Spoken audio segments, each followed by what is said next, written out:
الحمد لله رب العالمين والعاقبة للمتقين الصلاة والسلام على رسولنا سيدنا محمد وعلى آله وصحبه والناس كلهم أجمعين. الحمد لله. புகழும் புகழ்ச்சியும் இந்த உலகத்தை படைத்து பரிபாலித்துக் கொண்டிருக்கக்கூடிய அல்லாஹ்வுக்கே உரித்தாட்டும். மேலும் அவருடைய சாந்தியும் சமாதானமும் உலகத்தின் தலைவராகிய முத்து முஹம்மது நபி ஸல்லல்லாஹு அலைஹி வஸல்லம் அவர்களின் மீதும் அவர்களை பின்பற்றியவர்களின் மீதும் குறிப்பாக இறைவனை நினைவு கூற அமர்ந்திருக்கக்கூடிய நம் மஜ்லிஸில் அமர்ந்திருக்கக்கூடிய நம் அனைவர்கள் மீதும் என்றென்றும் குன்ற அமர்ந்திருக்கட்டுமாக. ஆமீன். அல்ஹம்துலில்லாஹ். அன்பார்ந்த அல்லாஹ்வின் நல்லடியார்களே, இறைவனிடத்தில் நான் கேட்கக்கூடிய துஆ கபூலாக்கப்படும் என்று சில நேரங்களை குறிப்பிட்டு சொல்லுவார்கள். அதில் ஒரு நேரம் தான் நாம் அமர்ந்திருக்கக்கூடிய நம் மகரிப் தொழுகைக்கு முன்பாக இந்த நேரம். இறைவனிடத்தில் வெறுமென யா அல்லாஹ் எனக்கு இதை கொடு என்பதை கேட்பதையெல்லாம் தாண்டி அவனை புகழ்ந்து விட்டு அவனிடத்தில் கையேந்தி கேட்டால் நிச்சயம் இறைவன் கொடுப்பான் என்பதில் எந்த ஒரு மாற்று கருத்தும் இல்லை. அந்த நோக்கத்தில் இந்த இறைவனை புகழ்ந்து விட்டு அவனிடத்தில் கையேந்தி கேட்பதற்காக நாம் அமர்ந்திருக்கிறோம். அல்ஹம்துலில்லாஹ். இன்றைய தினத்தில் நாம் விக்ர் அல்லாஹ்வை நினைவு கூறக்கூடிய இஸ்மாகிறது அல் முகைத். அல் முகைத் என்பதற்கு அர்த்தம் பலவிதமாக சொல்லப்படுகிறது. பாதுகாக்கக்கூடியவன், பழிப்பவன், அந்த மாதிரி பல அர்த்தங்கள் அல் முகைத் என்பதற்கு சொல்லப்படுகிறது. அல்ஹம்துலில்லாஹ்.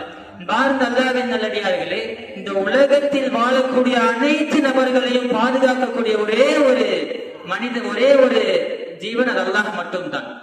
இந்த தரையில் தவழ்ந்து கொண்டிருக்க புழுவில் இருந்து வானத்தில் பறக்கக்கூடிய பறவை முதல் அனைத்து விஷயங்களையும் பாதுகாக்கக்கூடியவன் அல்லாஹ்வை தவிர வேறு யாரும் இல்லை. அல்ஹம்துலில்லாஹ். பார்ந்த அல்லாஹ்வின் நல்லடியார்களே, நாம் சிந்தித்து பார்க்க வேண்டும். நம்ம தேவைன்னு வெளியில போறோம், வெளியில போனா நம்மளை பாதுகாப்பா அல்லாஹ் உள்ள வந்து விடுறான். நைட்டு தூங்குறோம், திருப்பி காலையில நம்மளை எழுந்து வைக்கிறான். எத்தனையோ நபர்கள் இரவு படுக்கிறார்கள், காலை அவர்களுக்கு மௌத் வருகிறது. அப்படிப்பட்ட மௌத்தை எல்லாம் விட்டு அல்லாஹ் நம்மளை காப்பாற்றிருக்கிறான். நம்ம உணவை சாப்பிடுகிறோம், அதை எந்த ஒரு ஆபத்தும் இல்லாமல் நமக்கு ஜீரணமாக்கிறான். இதை போன்ற எல்லாவித பாவங்களில் இருந்தும் அல்லாஹ் நம்மளை பாதுகாக்கிறான். இன்னும் குறிப்பாக சொல்ல வேண்டும் என்று சொன்னால், இன்றைய உலகத்தில் வாழ்ந்து கொண்டிருக்கக்கூடிய வாலிபர்கள் அதிகமாக பாவம் செய்து கொண்டிருக்கிறார்கள். அவர்களுக்கு மத்தியில் அல்லாஹ் நம்மை மட்டும் தேர்ந்தெடுத்து அவனே திக்ர் செய்யக்கூடிய மஜ்லிஸில் அமர்ந்து வைத்திருக்கிறான். அல்ஹம்துலில்லாஹ். இப்படி சொல்வார்கள். வாலிபர்களை குறித்து சொல்லும் போது அதை ஒப்பிட்டு உதாரணமாக இப்படி சொல்லுவார்கள். நம்ம பட்டம் விடுறோம்ல, அந்த பட்டம் விடும்போது பட்டம் நல்ல ஹைட்டுக்கு போயிடுச்சுன்னா அது பாட்டுக்கு பறக்குமா. கீழே இருந்து அந்த பட்டத்தை இழுக்கும் போதுதான் தெரியுமா நம்மளையும் ஒருத்தனை கண்ட்ரோல் பண்ணிக்கிட்டு இருக்கான் அப்படின்னு. அப்பதான் அதை இழுக்கும் போதுதான் தெரியுமா.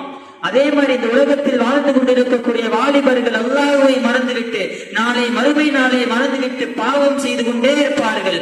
ஒரு நாள் அல்லாஹ் அவர்களை பிடிக்கும் போது தெரியும் நம்மளையும் ஒருவன் கண்காணித்துக் கொண்டிருக்கிறான், அவனுக்கு அடிப்படைந்து வாழ வேண்டும் என்று.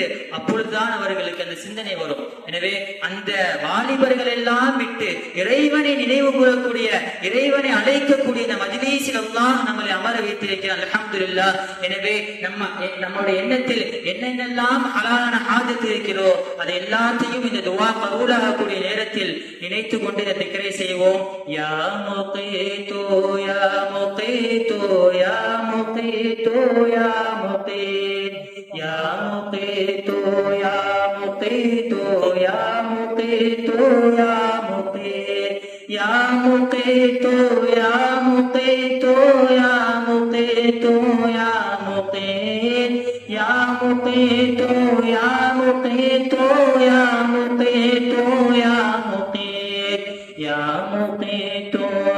முகீது யா முகீது யா முகீத் யா முகீது யா முகீது யா முகீது யா முகீத். அல்ஹம்துலில்லாஹ். அடுத்தபடியாக அல் ஹசீப், கணக்கெடுப்பவன். அல் ஹசீப் என்றால் கணக்கெடுப்பவன் என்று அர்த்தம். பாருங்கள் அல்லாஹ்வின் நல்லடியார்களே, இந்த உலகத்தில் நாம் செய்யக்கூடிய நன்மைகளாக இருந்தாலும் சரி, நாம் செய்யக்கூடிய பாவங்களாக இருந்தாலும் சரி, எந்த ஒரு பிழையும் இல்லாமல் நாளை மறுமையில் கணக்கெடுப்பவன் அல்லாஹ். இந்த உலகத்துல ஒரு கம்பெனியா இருக்கட்டும், நாம் வாங்கக்கூடிய மளிகை கடையா இருக்கட்டும், நம்மளுடைய கேம்பஸ்லயே நிறைய பேர் வெளியில போறாங்க, முஸ்லிம் போலாம், சப்பான் போலாம், கணக்கெடுப்பாங்க. இவங்க எல்லாம் சாப்பிட்ட வந்தாங்க, இவங்க எல்லாம் சாப்பிட வரல, இந்த மளிகை ஜாமான் நம்ம வாங்கணும் வாங்கணும் கணக்கெடுப்பாங்க. அவருடைய கணக்கில் தவறு ஏற்படலாம், பிழை ஏற்படலாம், மாற்றம் ஏற்படலாம்.